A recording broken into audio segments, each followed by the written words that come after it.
Good afternoon. I am filthy. Don't mind my dirty, filthy face. I've been running a flapper wheel on a grinder for probably 5 hours straight. My wife is doing a little bit now. I'm hooking up the disc.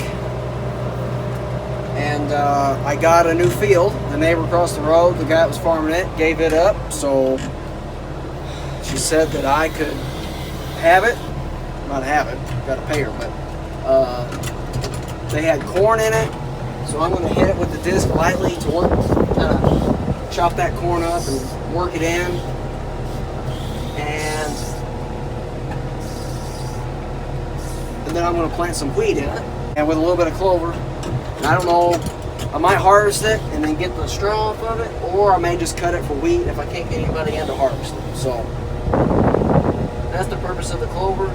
If I do harvest it, it'll at least add some nitrogen to the soil. So let's get this thing hooked up, head across there, see how wet it is. We got 2.1 inches. That's the first rain we've gotten in a while. Hooked up, ready to roll. I am going to go ahead and do this, and it'll... Alright, see you when we get there. Well, look at this beautiful mess here. I think it's actually one of these short ones here. I'm going to try moving this over to this other house. Alright, so that was a long time. Back at the house now. I've determined the leak is in this unit, the lower one, and it's right under where this bolt goes through. So I'm thinking over time it's probably worn and it's just rubbed on the bottom of that bolt right here. The problem is I have pressure on this hose. I can't get it off. This hose here didn't have pressure on it. I'm wanting to move this over here so I can go ahead and disc, but I can't get this hose out there. I can't get the pressure on it. You know, if I try to go the opposite direction, it just blows oil out here. I don't get enough pressure to take the pressure off of this hose. So I'm going to try to get it loose. Alright guys, I got it released. It's pretty scary actually. There's enough pressure on it that it's stiff as a board. And it's actually squirting out around the ball on the end of the hose. Then once I get done disking and planting, that'll be another project. We'll just add them to the list. We're back going. Alright, let's try this again. We're not working up really deep. Just try and chop up this debris here. Get it to dry out a little bit better, get a little bit better of a seed bed. My concern, and the reason I'm wanting to work this up a little bit like this, is I don't want all these corn stalks in my hay crop, my first hay crop next year. So I'm working them in a little bit, chopping them up just to try to get them some soil contact so they break down and rot a little bit quicker. There'll still be some for sure. This was a pretty poor corn crop. I think poor weed management and probably not the greatest soil. I'm gonna check stuff out. Got some donuts to put on the cylinders. It's actually looking really good. I'm really happy with this. I wish it wasn't as wet as it is. The before and the after. And oh man, that smell of that soil. Something I want you guys to see here. There's a little thorn tree right here, right there. I can straddle him. I didn't want to disc him up. I'm going to chop him out by the roots. Now answer me this. How in the world do you get a thorn tree in your freaking cornfield?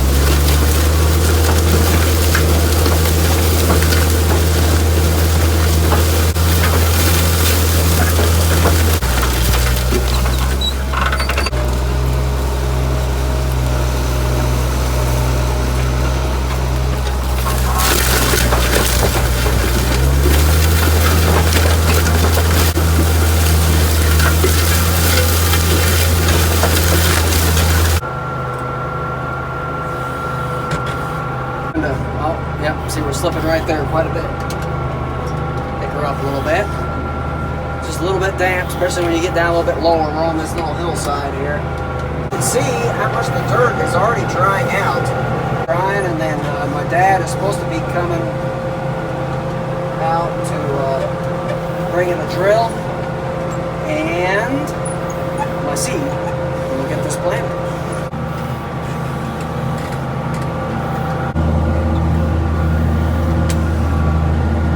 Morning.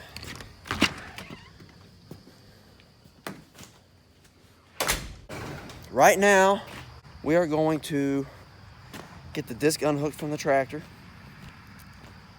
hook the drill up. I'm going to back the drill up here to the shop. I've got my seed over here. We're going to put the seed in and get it in the ground. Whenever I drilled the Timothy into this field and the other fields, this is the planter I used. It's a Great Plains 1006 NT no-till. It's a no-till drill. It's a 10-footer. It was brand new whenever I was actually the very first person to use this drill. This is an NRCS drill that I rent. My dad used it some, and now I'm going to use it to put my wheat in the ground. Let's lock this thing up. When I start the tractor up, we'll raise that up. It'll lock up. I'll get the jack, unhook this. Everything's a disaster back here because of that oil leak.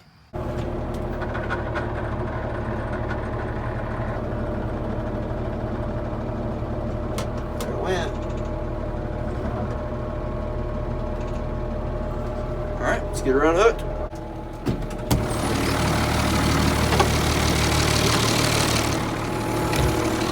All right, we gotta jack this thing up. My drawbar's quite a bit higher than Dad's truck was.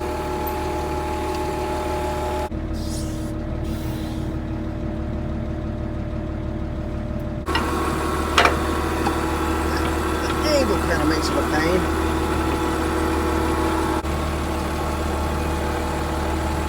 Get my fat finger out of there. There we go. We're backing her up to the barn. So I put the seed in it and get things set. I'm gonna have to unlock it and set it down on the ground so I can get to the box easier. Otherwise, it's very tall. Hard to do one-handed when it wants to spin. There we go. Pull the lock off. And then you set it right up here. Again, one-handed. Just like that. From there, there. Now we gotta do the other side.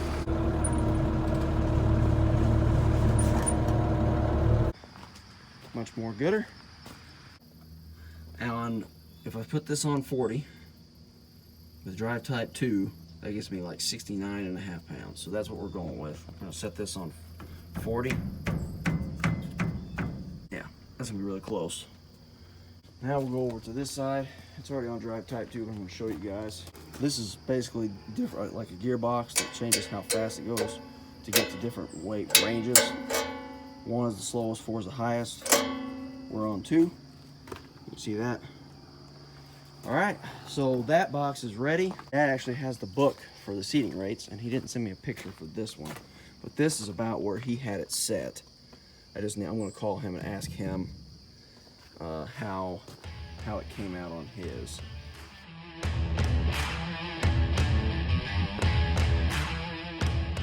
Here's the wheat I'm using. CalPro Forage brand. This is from Missouri Southern Seed Corp. This is actually supposed to be like a forage wheat, which basically it's supposed to put on a lot more leaf material, plant material. You can still harvest it for wheat. It is hard red wheat, winter wheat.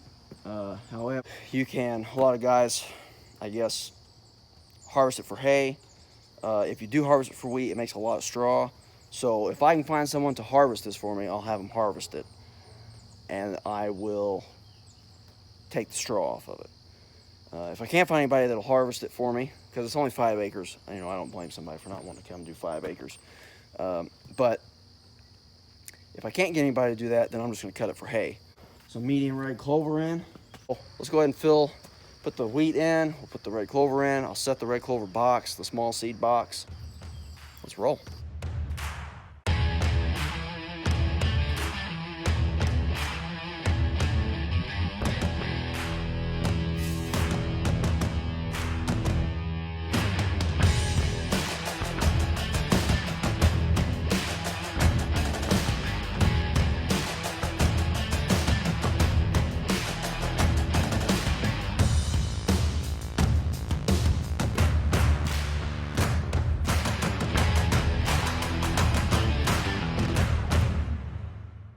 I'm gonna show you how full the boxes are.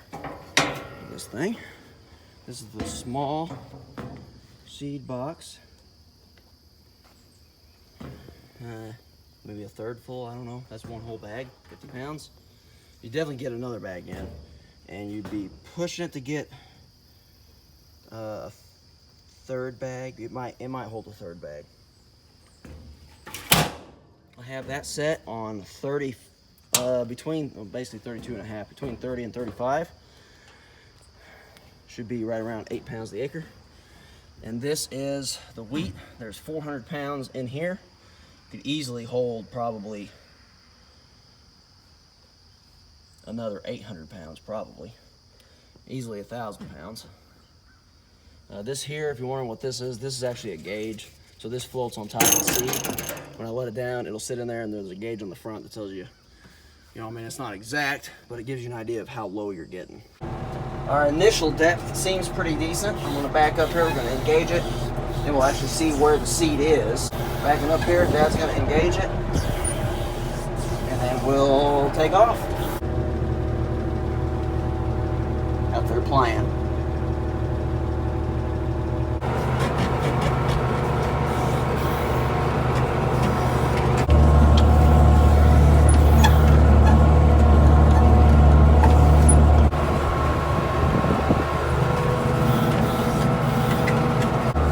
Now that I'm covering this ground, after it's been disked down where I can see, there's several thorn trees out here, like several.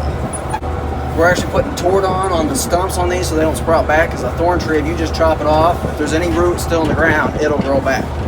All right, we're running about 5 miles an hour, just kind of loafing and about 1,500 RPMs in fourth gear, overdrive. This thing is definitely easy to pull for this tractor. However, with this ground, if I get in a wet spot, it will make it slip. Basically down around the woods down there was the worst. The rest of this, I mean, it's good. Definitely will not be able to pull this with the Deutz. This is a heavy drill because it's no-till. My guess is it's probably weighing between 7,000 and 10,000 pounds. So you got to have enough downforce to cut the ground.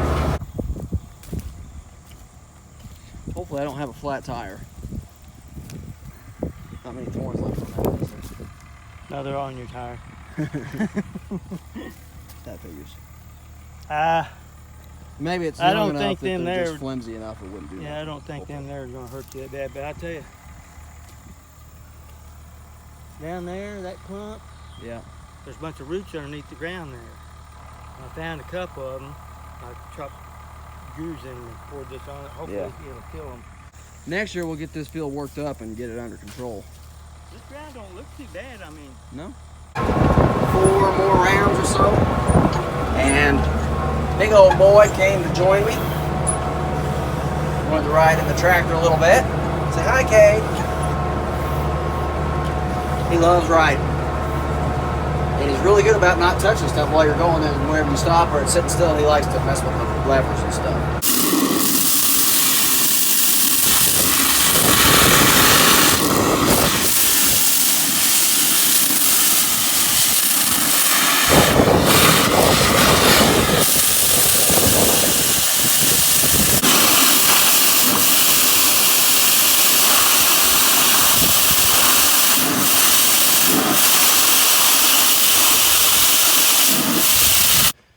It's kind of a gloomy day. Now it's started raining and it probably won't dry out until you know, June next year. We're gonna get the drill cleaned up.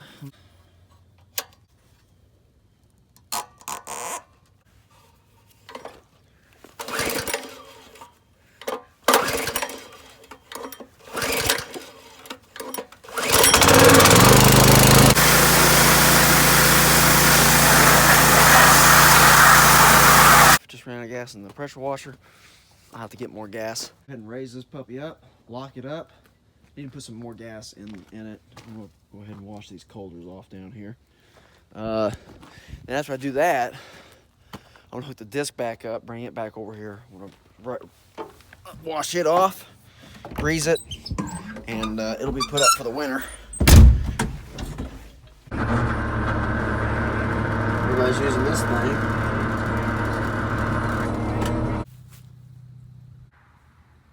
Job well done. This piece here, I don't know if you remember or if I even showed you, this was broke off. They had it bungee strapped up here, had the hoses stuck through the hole here. You know, accidents happen, but I'm pretty sure it's mostly stupidity. Well, now, I'm going to take this. You can see it's been slid around. I think from people running with their 3-point hitch up, like they just, well, that's what I do for everything. So that's how I'm going to run this one no matter what. It's like, you can look at it. You can look at it and clearly see this is an implement you should run with your 3-point hitch down. There's certain things you run with them up, certain things you run with them down. For instance, my disc bind, I run with my 3-point hitch down because it's built much the same way. You have a high tongue and it drops down where it comes to your drawbar. With a high tongue, you don't run with your 3-point hitch up because it's going to get into it. You run with it down. The square baler is a straight flat tongue, low. I run with my 3-point hitch up, so it's over the tongue. It's not rocket science. Just a little bit of thinking whenever you're attaching to an implement can save you a lot of headache. All right, guys, so we loosened this bolt up. We loosened this bolt up, took this one out. Because these were both at the extreme edge here, you couldn't actually rotate this, but now we can rotate this, and then wherever there's another hole here. You can see that. There's 2 holes. It was in this hole, so we can put it here, and we'll still be in the slot and everything.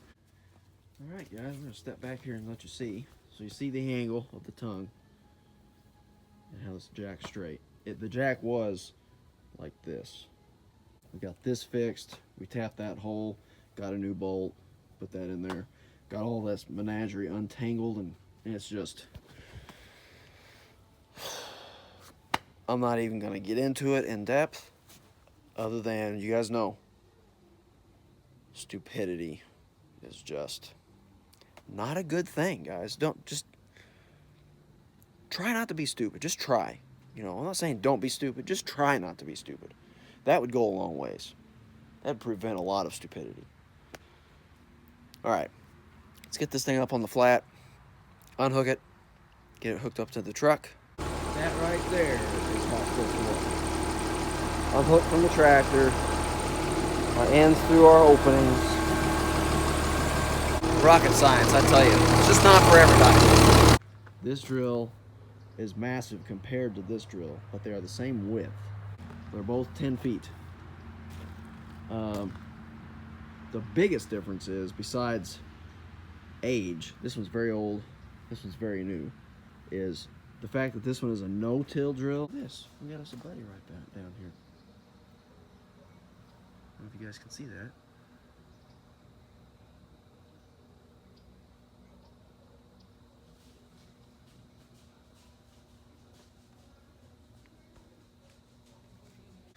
Dear country, what can I say? We're in Illinois. I'm gonna answer the age-old question: will the Deutz pull the disc? Any bets on whether this thing will pull this disc? Speak now, forever hold your peace. Oh, it pulls it pretty good. Look at that. Whoop, whoop. It's pulling it easy. It's even pulling it in high range, guys, like half throttle. Be honest, who really thought I could do it? Huh? Huh? Huh?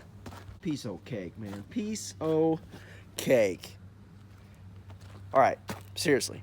You guys didn't really think I was going to try to actually pull it working in the field, right? Right? 50, 55 horse tractor, 18 foot heavy disc.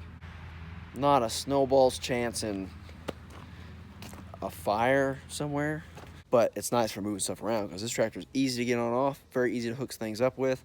Literally, I pulled up close, I just grabbed a lug on the tire, pulled the tractor back, dropped the pin in. Bam! Sometimes big is overrated. Unless you actually want to do work, then no, it's not. Got that piece of equipment clean. That's all she wrote there. Park this thing on the right, get the truck out, hook the drill up, take it to town. Man, it really seems darker than it is. Fixed. And I also included this on there. Please ensure lift arms are in lowered position. Hopefully they actually know what lift arms are. Got the drill taken back. It is quite dark outside, as you can see. I'm going in, getting cleaned up. Gonna eat something. Call it a night. I'll see you guys next time.